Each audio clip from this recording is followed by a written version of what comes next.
if you're moving into the data field, or even just this is agnostic of data science, you just need to figure out a way to ensure that the place that you want to go, they can't actually ignore you, whether that be through a very friendly introduction or because you've built something that catches their attention and therefore makes them come to you.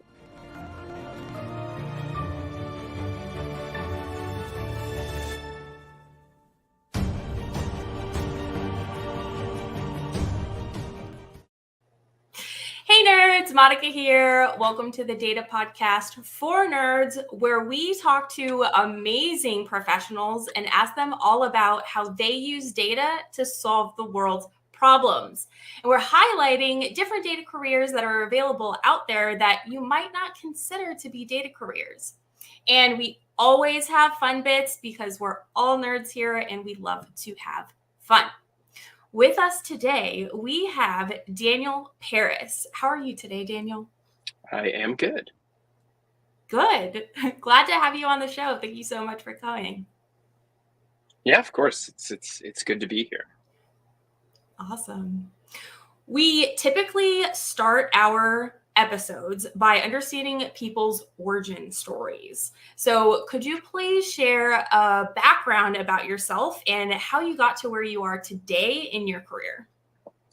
Yeah, I guess I had a weird path to tech and data science in general. I was a film major in college. When I was 8 years old, I watched this special of America's 100 greatest films. And I was so excited that I printed out the list and I put it on my wall and I vowed to watch every single one.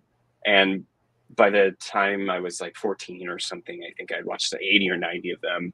And then basically I just couldn't watch all the ones that were rated R, like a very serious R rating.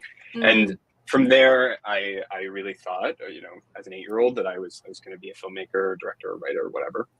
I went on to work in entertainment for a little bit. So I interned for the Conan O'Brien show and I interned for Steve Carell and his production company. And I hated it. It was just not great. I think the way that I sort of think about it is I enjoy, eating hot dogs, but I don't really care to know how the sausage is made. Like I enjoy watching movies, but I found that I didn't really like the entertainment industry.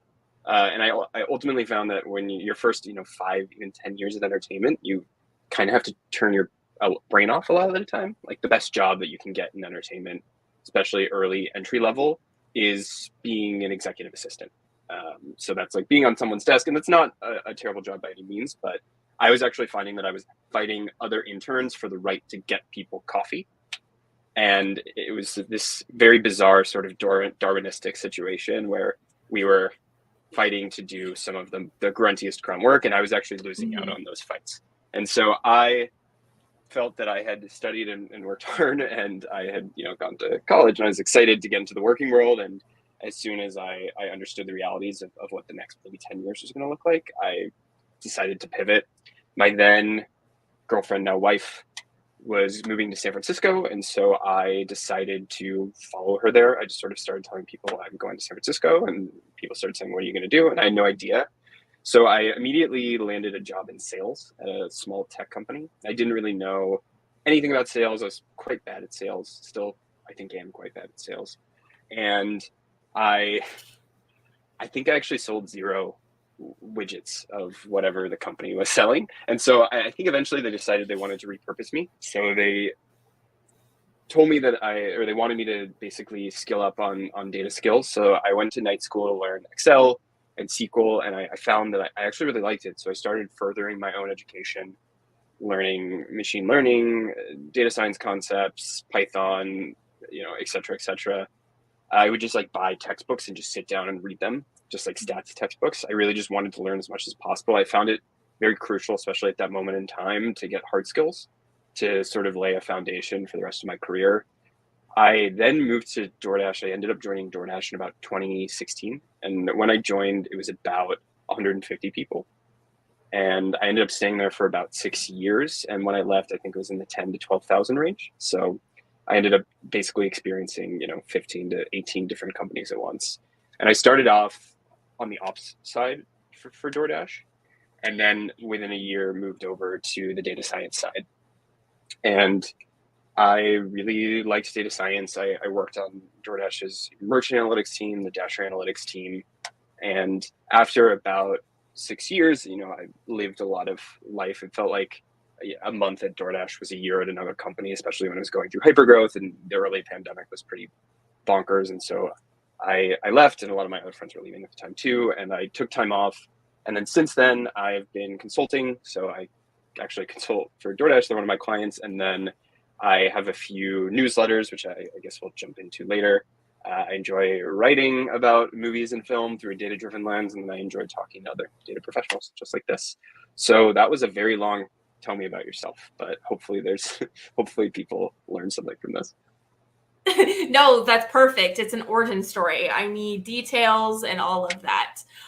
One detail, when did DoorDash become a company? What year? 2012, 2013, maybe? Okay, so you did jump in fairly new. Yeah, the company was definitely in the sort of startup range. Okay. The stuff was breaking. You definitely felt like it was not running smooth. And there was, I think my first year or two, it really felt like it was a startup. 150 people is definitely a decent sized company, but the ambition and the scale and the complexity of the business made it so that, because you effectively have like 4 different surface areas that you're covering for a company like DoorDash, right? The driver side, the merchant side, the consumer side, and the sports side. So you're building 4 different apps and you're establishing 4 different processes. And so there just isn't enough tech talent when you're at 150 people to do all of those things super well versus maybe a SaaS company where you have your one focus area and your one tool that does your one thing. And so it was just really hectic. And then it was a very operationally intensive company because you have like the physical restaurants and the actual drivers. And that also required just a lot of time and effort. And so it was one of those jobs where you were working, really long days and long weeks, and I worked mostly on weekends too, but it ended up being a company that still exists. So I guess it was pretty worth it. Exactly. That's awesome.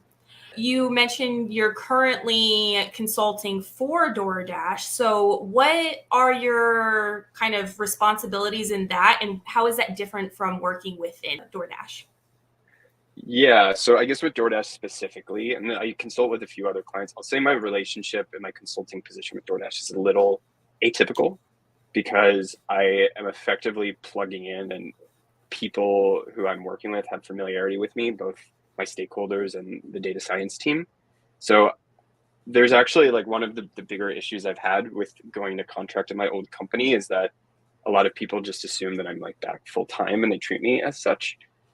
And for a lot of the people who I'm working with, I have a lot more experience and not in a bad way, but like my immediate stakeholder will be somebody who's been at DoorDash for 3 months, and I will have now worked at DoorDash, I think, for 7.5 years total. So it's just a weird relationship for a contractor. But I basically just like plug in from across different projects. I effectively am like the glue person or patching holes. Because I understand the business so well and the data so well, they will find areas where maybe they're understaffed or maybe they need a certain type of skill set or a certain type of seniority, and I'll slot into those. And sometimes for a month or 2 at a time, and then maybe either get it to a certain place or they find their backfill for the hole that I was clogging, and then I'll move on to a different project. So I kind of sometimes feel like the fixer from Pulp Fiction, where I just sort of come in and help fix something, and then I move on to my next endeavor. Okay. So never a dull day in your world then? I mean, as far as data science is concerned, I only say that because when I was on ops, there was definitely fewer duller days. But as far as my understanding of data science and some of the other stuff I've worked on, DoorDash is a pretty data-driven company, and they actually mean it. It's not one of those things where they're just broadly advertising that they're data-driven. Yeah, like they won't roll out a change, for example, to the product unless they can quantify that it's actually going to work. So there's like a heavy experimentation culture, and there's a lot of deep analysis to understand that we did X, Y happened. And so because of that, analytics is pretty front and center in how the company operates versus somebody making a change and then having to do cleanup because we have no idea what happened. And can you do an autopsy to understand why we might have broken this part of the business? Mm-hmm. So what type of projects are your favorite projects to work on? Interesting. So I guess I really enjoy working in like this nexus of like data and operations. So as an example, one of the things that I worked on for a lot at DoorDash is I actually worked in sales analytics. So for the company, it was a huge problem, and still is, that the DoorDash needs to understand what are the restaurants that we need to get on the site in order to be successful, because the company grows largely through having really good restaurant selection. Mm-hmm. And so one of the projects I worked on was, how do we determine what, the value of a restaurant that's not currently on DoorDash, and then how do we, once we have those predictions, how do we then allocate them to these various sales teams, and then how do we compensate them? And so on the one hand, you have the data science side, which involves ML modeling and feature engineering, and it's sort of a traditional data science problem. Then on the other side, you have a giant data engineering data pipeline, right, to actually take those and then process them and allocate them to the sales team, as well as then having to understand, how does a salesperson view their leads, what's the way that they want to receive these, what information is helpful to give them. And so you have that sort of very operational problem that you're trying to solve with sales and with people actually being in the field trying to close restaurants. And so being able to actually take abstract data science and apply it to a problem that is extremely human and very operationally intensive, as what it means to have like 400, 500 salespeople, is something that I really enjoyed. And trying to start from the perspective of, say, the salespeople or the Dashers or another internal stakeholder within the DoorDash marketplace, and connect those, sort of like bridge the gap between those two things, were the type of projects I really still enjoy. Mm-hmm. Awesome. One question that popped in my head while you were explaining about the restaurants and then picking which ones to put on the platform. How do you feel about ghost kitchens? Oh, wow. Random question. Do you want to maybe explain to the listeners what a ghost kitchen is? Yeah. So okay. My perspective of ghost kitchens is when you find a really cool restaurant, a new one on DoorDash, and you're like, oh, that chicken sandwich looks amazing. You order it, it comes to your door, and it's from Red Robin. Oh, we might have a different understanding of ghost kitchens. So for me, what I understand for ghost kitchens, and I guess like ghost kitchens that exist on the platform at DoorDash, at least officially, it's basically a restaurant without a storefront. So what people will typically do is, at scale, what a ghost kitchen often is a business that is not related to a restaurant will buy out a space that is a giant industrial kitchen, and then they will lease that space to a few restaurant concepts. So it could either be that this is a new concept that no one has ever experienced before, or it could be that they are giving space to Red Robin specifically, and then it shows up in the app as Red Robin. And I guess the pros of a ghost kitchen are that, imagine that you are the Cheesecake Factory. If you've ever been to a Cheesecake Factory, it's extremely crowded on, say, a Friday night. There are a lot of people that want to go to Cheesecake Factory, and they're oftentimes very long waits. I'm not sure if the reservations are not, but then you add in the fact that I think it's one of the more popular restaurants on DoorDash. And so imagine that you are the head of operations at a certain Cheesecake Factory, and now your lobby is swarmed both with in-store patrons who actually want to eat at the Cheesecake Factory, and then with drivers who just want to pick up their food from the Cheesecake Factory. And so what you would potentially do is you would actually open up a ghost kitchen that's within the general vicinity of the Cheesecake Factory to alleviate the like pressure on the store. And then you would just make maybe a abridged version of the menu or the entire menu, but you would just not have to cater to in-store clientele, and it's basically a better experience for everybody involved. Again, going back to the example of the Cheesecake Factory, that store is potentially, or I guess any restaurant that's having to serve two clienteles at the same time, is not going to have as good of operations as, say, a ghost kitchen that is entirely dedicated to delivery. So that's the pros of ghost kitchens. The cons are, I think there's people have an emotional tie to the idea that you go into a restaurant and you get food.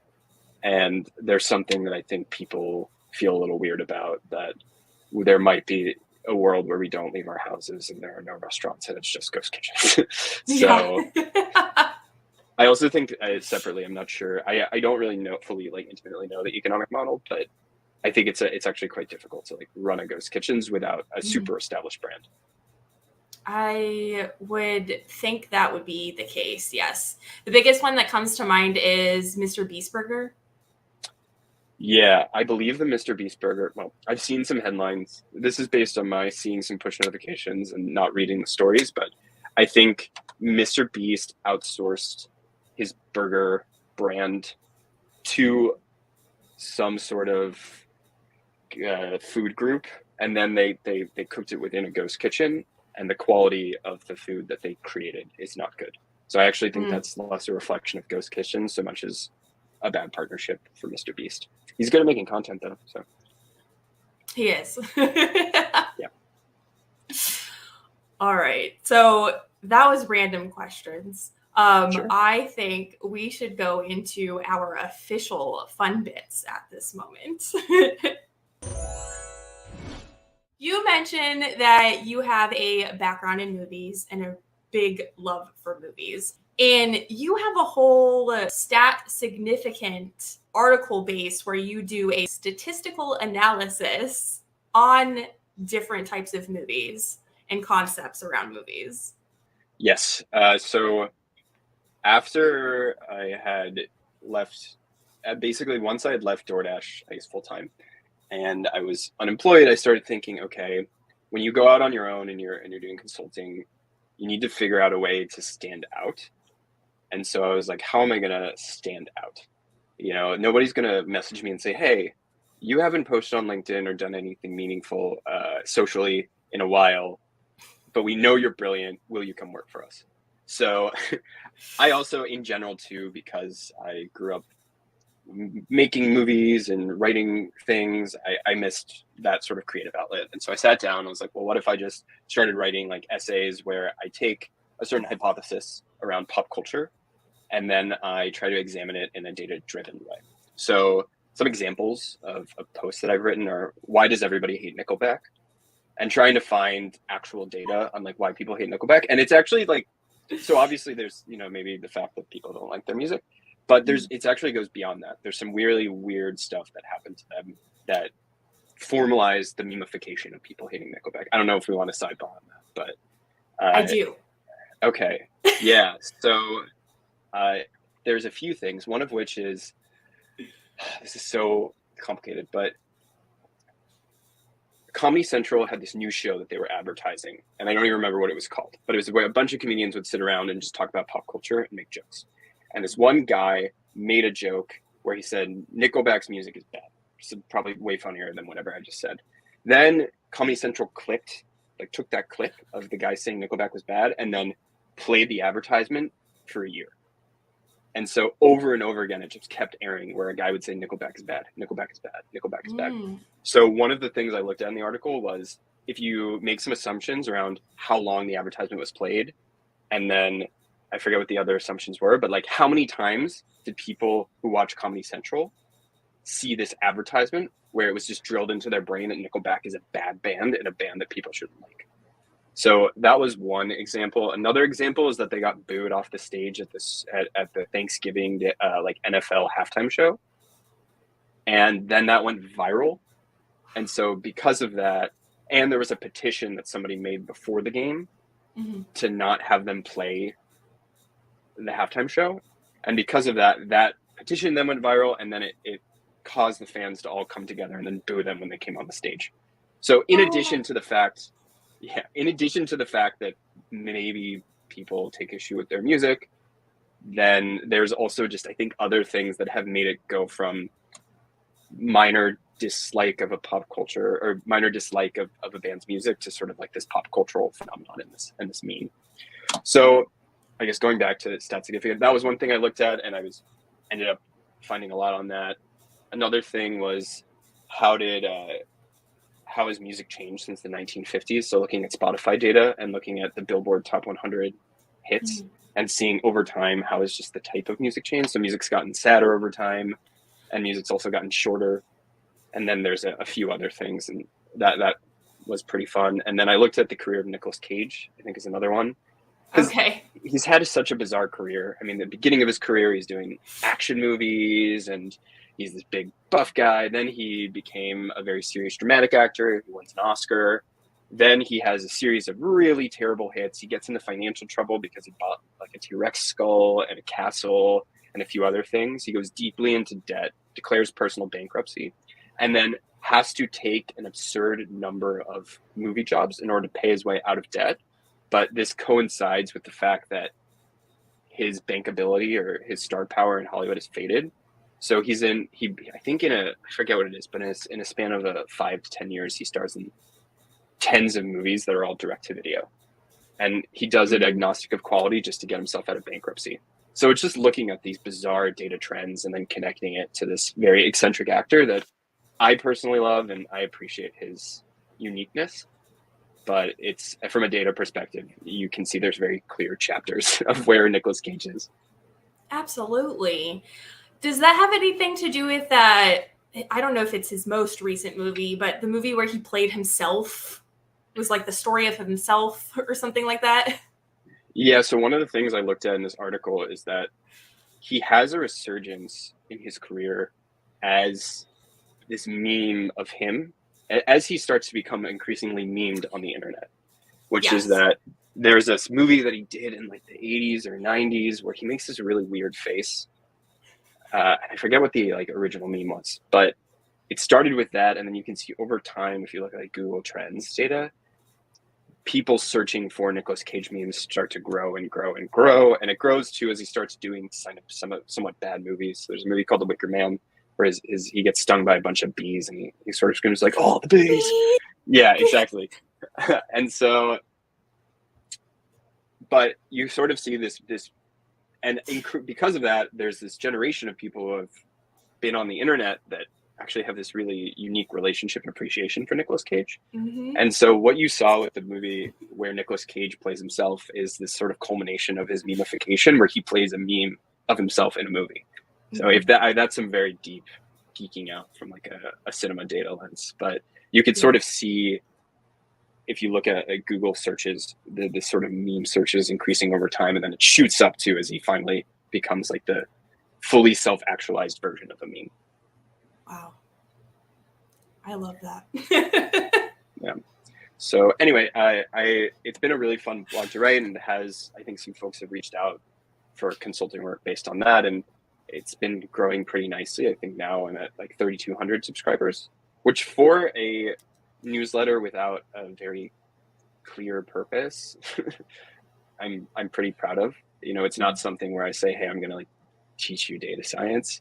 I basically say this week I'm writing about this, and I hope you like it, and here's some data, and I hope it works out. Yeah, that's awesome. I really do enjoy the topics you did. Of course, the Barbie Oppenheimer release, and there was a Mario one in there as well. So. Yeah. And then recently I looked at that. I don't know if you go to AMC movie theaters, but they keep showing this Nicole Kidman promo. Okay, we won't go down that rabbit hole, but basically there's this promo they show before every AMC movie now. And it's gotten to the point where they've been showing it straight for 2 years, and it's just wild, the sort of impact that it's had on people, because now it's effectively like the national anthem for the movies. It just plays before every movie if you go to an AMC movie theater. But again, clearly you can tell I'm passionate about this stuff, and so just to avoid rabbit holing on pop culture topics, we can keep moving on. Okay, I'll let you stop it because I can rabbit hole all day. Yeah. But I'll just next time I'm at AMC, I'll check that out. Maybe it's just so normal to me that I don't realize it anymore. Yeah. No, I feel like you'll maybe now that I primed you, you'll recognize it, but also just YouTube it afterwards, and maybe it'll jog your memory. Absolutely. Yeah. All right. Well, the other thing that I wanted to nerd out on was your new launch of a newsletter that you have, Data People. Can you tell us about that? Yeah. So I guess the elevator pitch is it's sort of short form transcribed interviews with data professionals. So it's not so dissimilar from the conversation we're having now, except it gets transcribed and then sort of condensed down. The way I would think about it is it takes, some of the information and learnings you would get from a podcast much like this and condenses it down into a different form factor. So you can imagine that if you're a reader of this, you open up your email, you see, oh, data people talked to a stats professor about the history of statistics, or they talked to an AI researcher. And then within 5 minutes, you get an understanding of what this person does and some of the insights into what they think about and what their career is. And so hopefully it provides both a very efficient way to learn about the data profession, as well as a breadth of understanding of who are other people using data, not just data scientists, but professors, people working in nonprofits, people in the public sector, et cetera, et cetera. So that just launched this week. And I also interview you for that, but it's hopefully a good way for people to very quickly learn about various things and jobs and types of work going on in the data world. Yes. I absolutely love that initiative. I'm all about people learning things in different types of ways. So podcasts, streaming or video, or even in blog form are all things that I also provide to my audience and listeners. So when I heard about your initiative, I was like, yes, I need to get Daniel on the show. We can promote what he's doing, share it with the data community. Yeah. When you were first starting out in your data career, you mentioned that you went out on your own to learn Excel, SQL, Python, etc. When you are learning new things, what are your go-to resources? Yeah. So I would say a few different platforms or sort of surface areas that I typically look towards. So one is podcasts and obviously newsletters. So basically surrounding myself with people in this career or who have this skill that I want. How do they talk and how do they think? And can I just continue to hear how they talk or think about this concept to the point where I immerse myself in it? And through osmosis, slowly over time, I start to understand what is the jargon that accompanies this type of surface area or this domain. So that's one thing. And I just have that, if I'm taking a month to learn a certain skill or I want to get into a certain type of, develop a certain skill set. As an example, like if I really wanted to learn a ton about large language models, I would just go find the best podcasts and newsletters about large language models and maybe bookmark a bunch of episodes and read a bunch of newsletters. And I would just keep doing that for months straight. So that's one. Two is I found Coursera to be really helpful. So I guess fun fact for people, you can obviously get a certificate from Coursera and you have to pay for that. And I don't really know much about what the downstream effects are of going through the payment, of actually paying for Coursera as a product and a course. But you can audit the courses for free. And that is awesome and totally underrated. And it's extremely well structured to be able to say, okay, this is the Michigan data science course. I will audit it. And they also have a track. They have multiple courses and it's supposed to build up to the culmination of you saying that you got some sort of micro degree from Michigan. And I just audited all those courses and I would just keep auditing those and auditing those.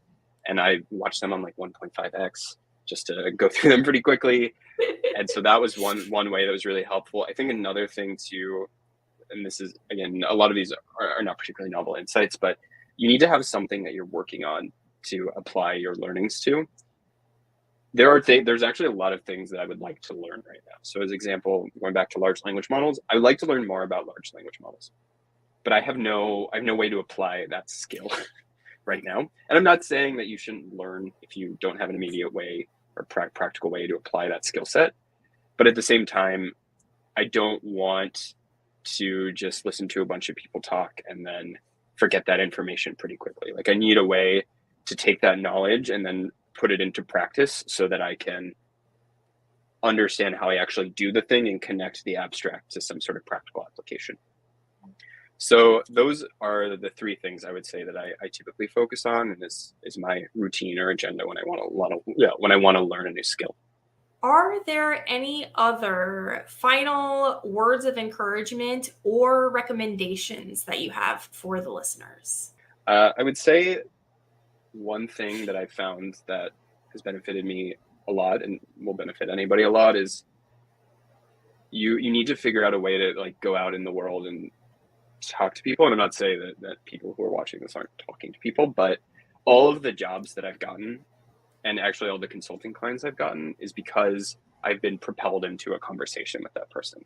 So all of the jobs I've gotten out of college was because I was able to network my way into those jobs, and my resume got passed along through a warm introduction. And then all of the consulting clients I've got have either been via introduction or because of a unique project that I put out into the world where somebody said, okay, that person seems to think uniquely and has a certain skill set. I want to talk to them. So if you're moving into the data field, or even just this is agnostic of data science, you just need to figure out a way to ensure that the place that you want to go, they can't actually ignore you, whether that be through a very friendly introduction or because you've built something that catches their attention and therefore makes them come to you. I love that. Don't let people forget you. Yes. Well, thank you so very much, Daniel, for coming on the show with us today and sharing your awesomeness. If any of the listeners have any questions for you, where can they find and or follow you? Yeah. So you can shoot me an email at daniel@askdatapeople.com. Or you can find me on LinkedIn. I'm Daniel Parris on LinkedIn. And it should be a photo of me sitting at the stump of a tree, kind of looking out wistfully into the distance. So feel free to also connect with me on LinkedIn. Amazing. Well, thank you again for being on the show with us, Daniel. Yeah, thank you for having me. Absolutely. And as always, folks, happy learning.